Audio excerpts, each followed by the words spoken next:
Callidus Assassin is just as dangerous on the tabletop as it is in lore. From shape-shifting to secondary objectives, it is just as valuable on the tabletop as it is for the High Lords of Terra. Let's get started on it. I've been looking for one of these for a really long time, and I'm happy to finally get my hands on one. So let's open it up, build it, and paint it together.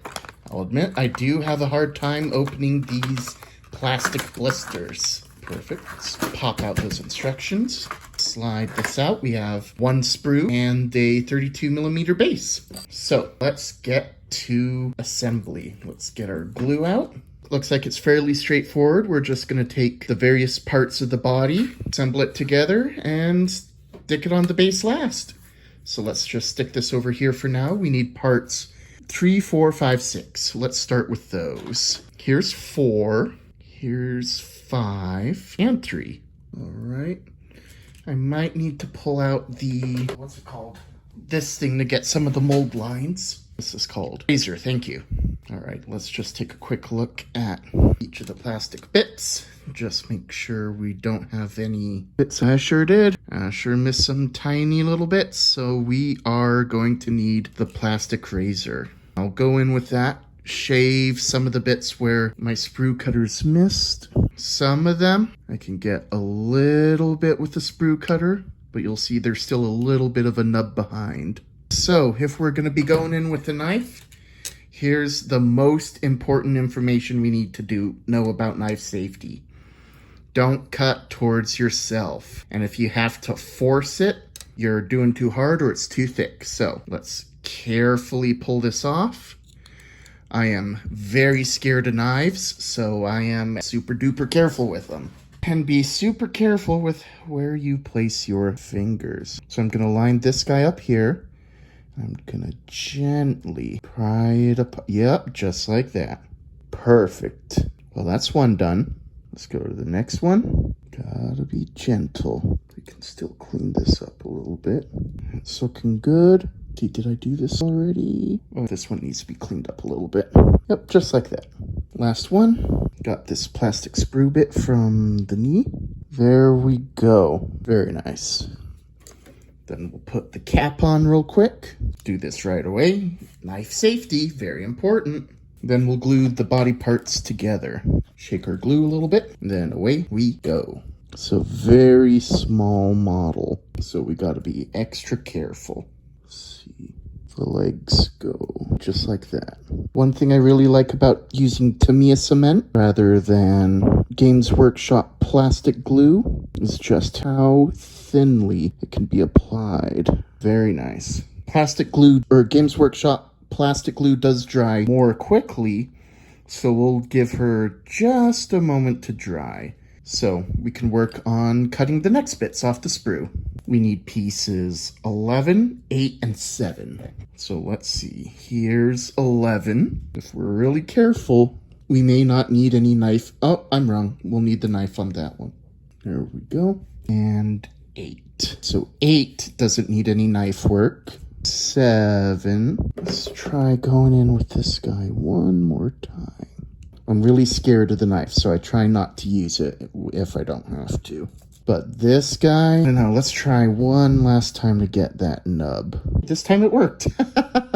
Sometimes you can smooth it out with a fingernail. Perfect. So here we go. 11 goes on this leg. We'll start there first. And then 7 and 8 are arm weapons. Gently roll that into the indent. Perfect. We'll do part number. I see a little nub there. Let's try to nip it. There we go. Then we'll go in with the power sword. There we go. And the pistol. How does that glue onto the... Oh, little lever, little flat part right there. Let's just make sure it's... I'm used to painting big, bulky Space Marines. So tiny Imperial agents is a new experience for me. I wasn't too gentle with it. So there we go. Let's push that back in. Perfect. That's how we should be able to glue that in. And then we'll gently stick it into place and hold it. Curse these shaky hands. Now we're good. We'll just let that dry for a second. Parts 9 and 10 are the head and the ponytail. So let's very carefully get those real quick. Perfect. No nubs on the head. Little tiny nub here on the braid. Let's cut that hair real quick. Pun intended, thank you. Gently glue the ponytail to the head. Hold it in place for just a second. Ta-da! Now that the ponytail's good and dry, that'll be our handle to gently place the head. I'm used to working with big, bulky space marines, so this is surprisingly challenging for me, working with a model so small. There we go. We'll let that dry for a sec, and we'll glue and build her tactical rock. Boink.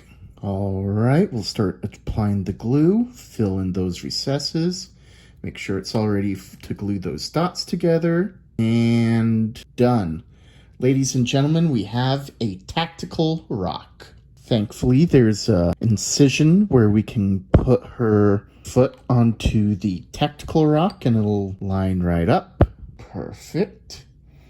There we go, snug as a bug in a rug.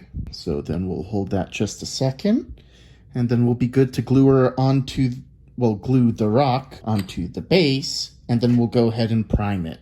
I have a special idea in mind for how to paint the black leather. So I've never actually painted black leather before, so I'm kind of excited to see if my idea works. We've primed the model. Now's the time we put some shine on that latex. So here's what we're gonna do.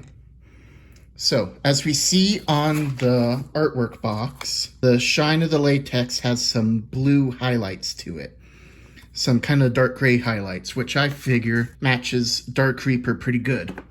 So I'll dry brush it first with some Dark Reaper, shade the model with some Drakov Nightshade, and then depending on if that moves the needle to make it too blue, we can pull that back with a little nun oil and highlighting with Icen Gray. So let's give that a shot. So when we dry brush the model with this Dark Reaper, what we want to do is we want to hit the natural highlights as if we were doing a zenithal highlight. So we're going to want to dry brush it, but here's the important bit. When we apply the paint to the brush, we're going to need to wick off a lot of that paint so it doesn't do a whole normal paint. A lot of people tend to wick off that excess paint with paper towels. I don't recommend that. What I would recommend, well, because what the paper towel does is that absorbs too much of the moisture. So what I would do is I would use the sprue that the Callidus Assassin came on, and I would wick off most of that paint on here. So when we're getting the dry, so when we only got a few particles of pigment left, that's when we go in to apply those natural dry brush highlights. Let's do it now. So let's take just a little bit. Take it to this thick area here. There we go. Looks like we're already just about there. So let's take a deep breath and hop right to it. Very nice. Be sure to get the calves. Let's take a look. Let's pull in this headlamp a little closer. I think we could put a little more Dark Reaper on that. So let's stick a little bit more on there. Oh, there we go. That looks much better. Very nice. Well, there we go. Better than I thought. Well, maybe we don't need to go in with the Drakov. That's looking pretty good as is. Since the Drakov's looking fine as is, we probably don't need to go forward with the Nightshade. So we'll just go ahead and go straight to the Icen Gray. Take just a little bit of dab. Let's go. Oh, very nice. Wow. Well, that looks great. Looks like a nice blend, since we also use that palette for the Dark Reaper. So there we go. Very nice. All right.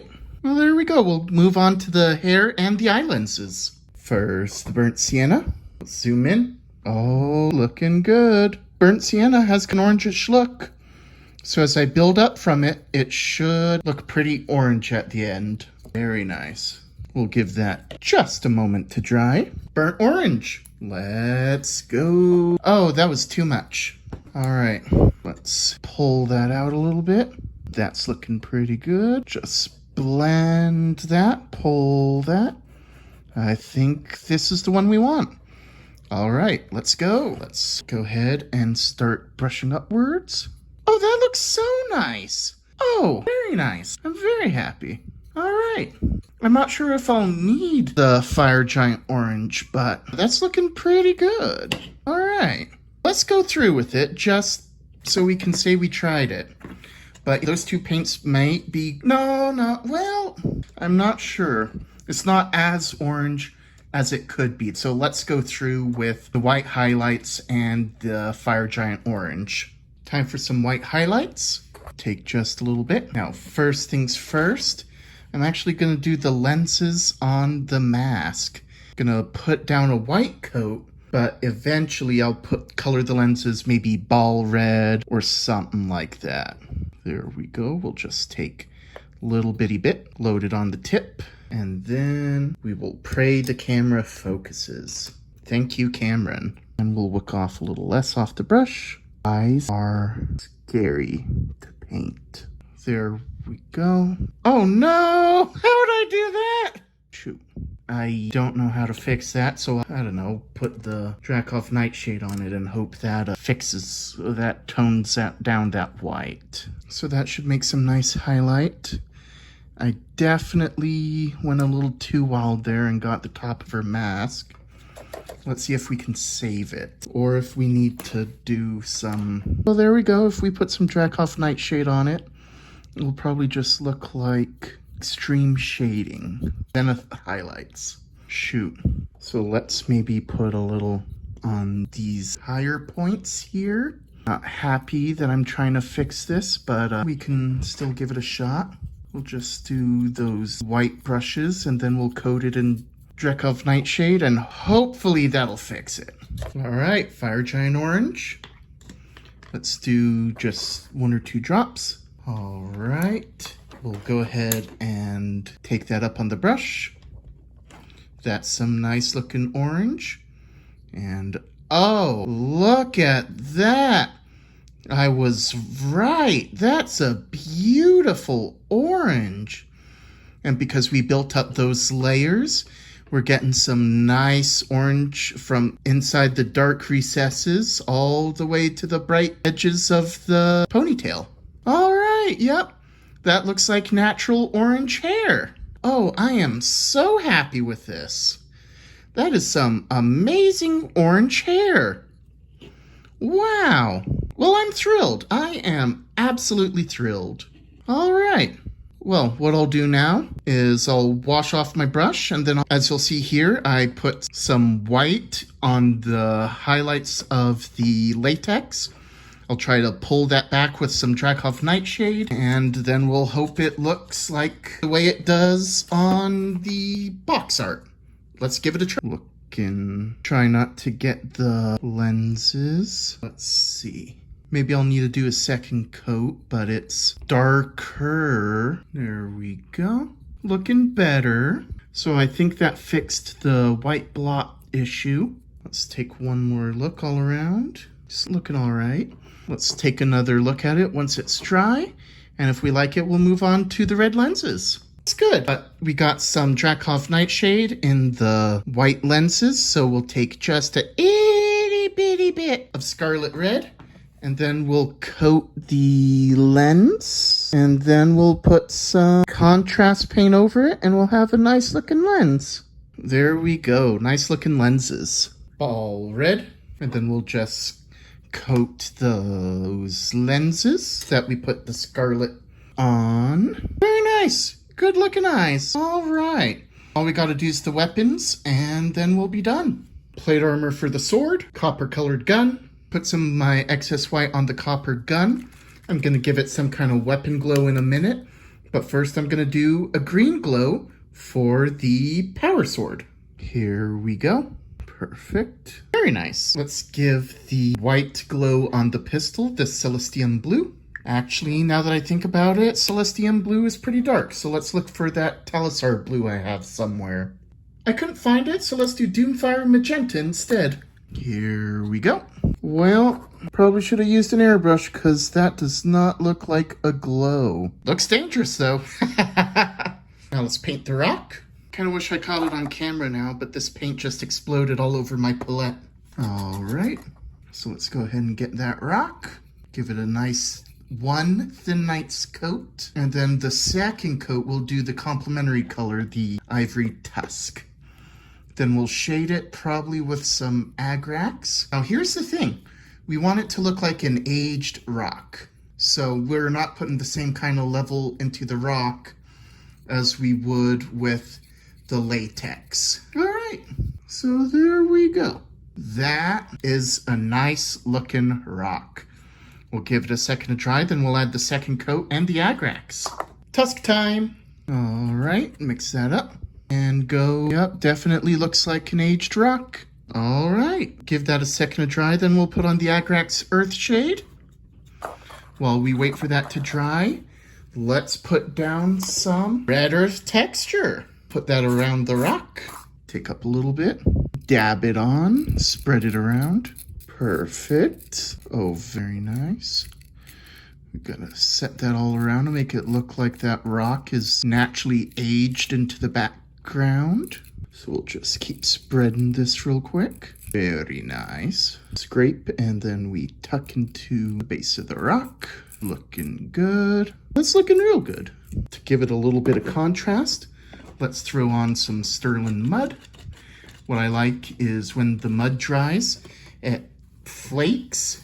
So I think that's a nice way to add some two-tone texture to the base. We're gonna stir in the sterling.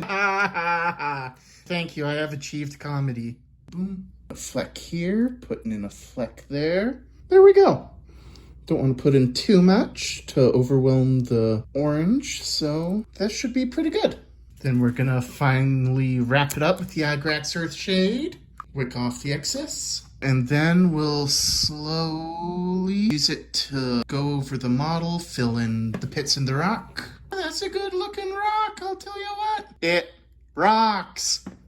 Thank you. There we go. All right, so this is our final product. I like the textured base. I like, what's it called? The latex came out. Looks very deadly. I like the power weapons. And I love that fantastic red hair. This was the part I was most worried about, and I'm very happy how it came out. Well, perfect. Well, thanks so much, everyone, for spending this time working on this together. What do you think? Is there anything I could have done better to make this figure pop? How do you think of how I handled those unexpected issues, like the white getting in the latex? Well, hey, thanks so much, everyone, for watching. I hope you have a fantastic day. Stay safe. I look forward to seeing you all again real soon. Thanks so much, everyone. Bye.